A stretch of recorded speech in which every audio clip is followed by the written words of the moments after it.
welcome to Once Upon a Time Read Alouds. My name is Rachel, and today I am going to be reading the story about Ping by Marjorie, Flack, and Kurt Wiese.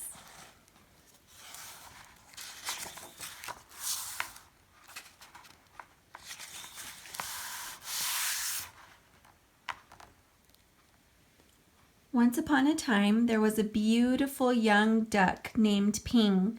Ping lived with his mother and his father and 2 sisters and 3 brothers, and 11 aunts and 7 uncles and 42 cousins. Their home was a boat with 2 wise eyes on the Yangtze River. Each morning, as the sun rose from the east, Ping and his mother and his father and sisters and brothers and aunts and uncles and his 42 cousins all marched, one by one, down a little bridge to the shore of the Yangtze River. All day they would hunt for snails and little fishes and other pleasant things to eat. But in the evening, as the sun set in the west, "La la la lay," would call the master of the boat. Quickly Ping and all his many family would come scurrying.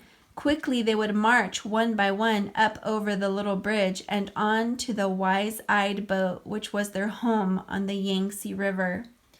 Ping was always careful, very, very careful not to be last, because the last duck to cross over the bridge always got a spank on the back.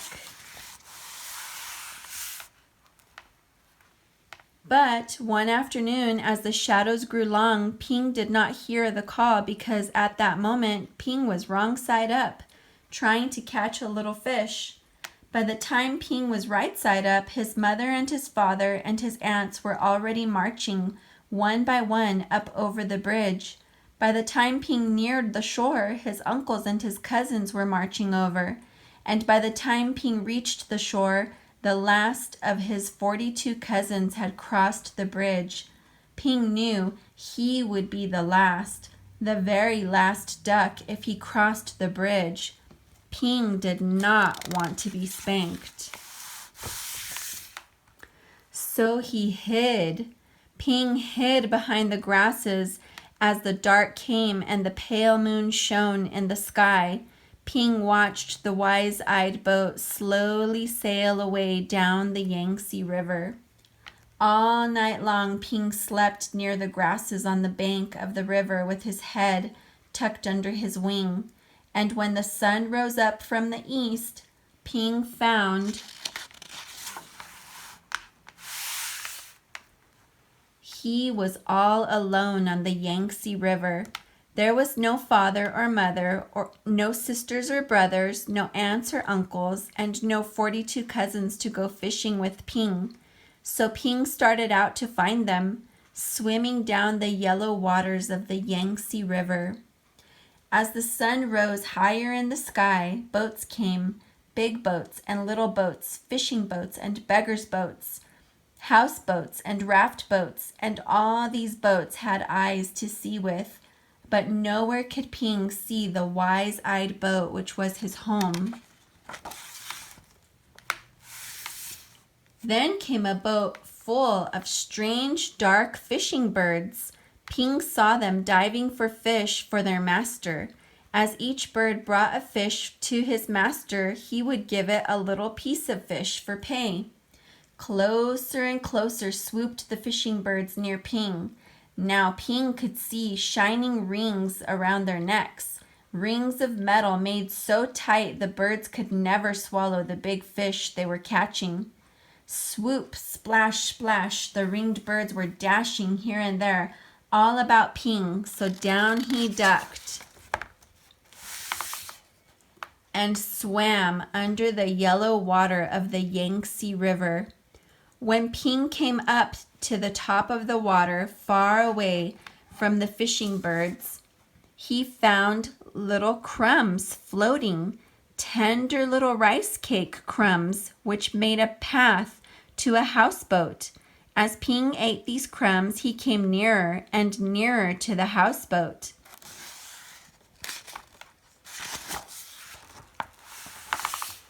Then, splash! There in the water was a little boy with a barrel on his back, which was tied to a rope from the boat, just as all boat boys on the Yangtze River are tied to their boats. In the boy's hand was a rice cake. "Oh, woo!" cried the little boy, and up dashed Ping and snatched at the rice cake. Quickly the boy grabbed Ping and held him tight. "Quack, quack, quack, quack!" cried Ping. "Oh, ooh!" yelled the little boy.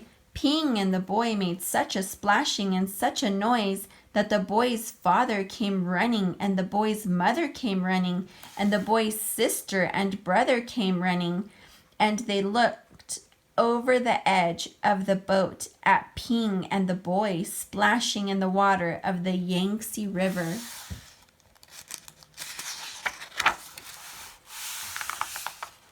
Then the boy's father and mother pulled at the rope which was tied to the barrel on the little boy's back. They pulled, and up came Ping and the boy onto the houseboat. "Ah, a duck dinner has come to us," said the boy's father. "I will cook him with rice at sunset tonight," said the boy's mother. "No, no, no, my nice duck is too beautiful to eat," cried the boy.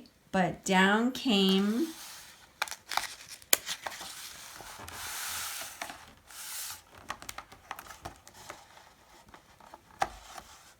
a basket all over Ping, and he could see no more of the boy or the boat or the sky or the beautiful yellow water of the Yangtze River.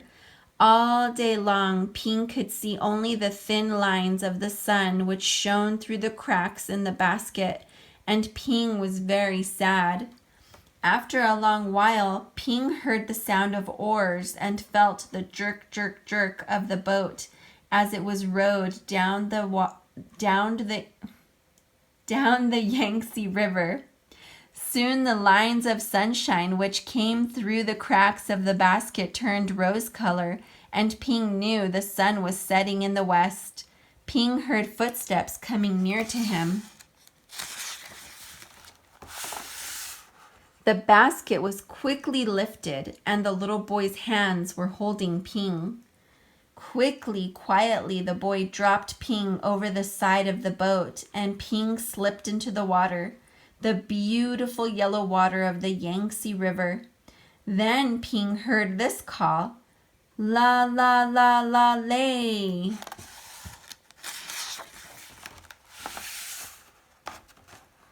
Ping looked, and there, near the bank of the river, was the wise-eyed boat, which was Ping's home, and Ping saw his mother and his father and his aunts all marching one by one up over the little bridge. Swiftly Ping turned and swam, paddling toward the shore. Now Ping could see his uncles marching one by one. Paddle, paddle, paddle, Ping hurried toward the shore. Ping saw his cousins marching one by one. Paddle, paddle, paddle, Ping neared the shore, but as Ping reached the shore, the last of Ping's 42 cousins marched over the bridge, and Ping knew that he was late again. But up marched Ping, up over the little bridge, and spank came the spank on Ping's back.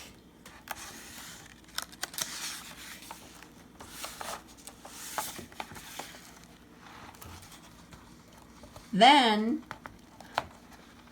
having book trouble here today. Then, at last, Ping was back with his mother and his father and 2 sisters and 3 brothers and 11 aunts and 7 uncles and 42 cousins, home again on the wise-eyed boat on the Yangtze River. The end.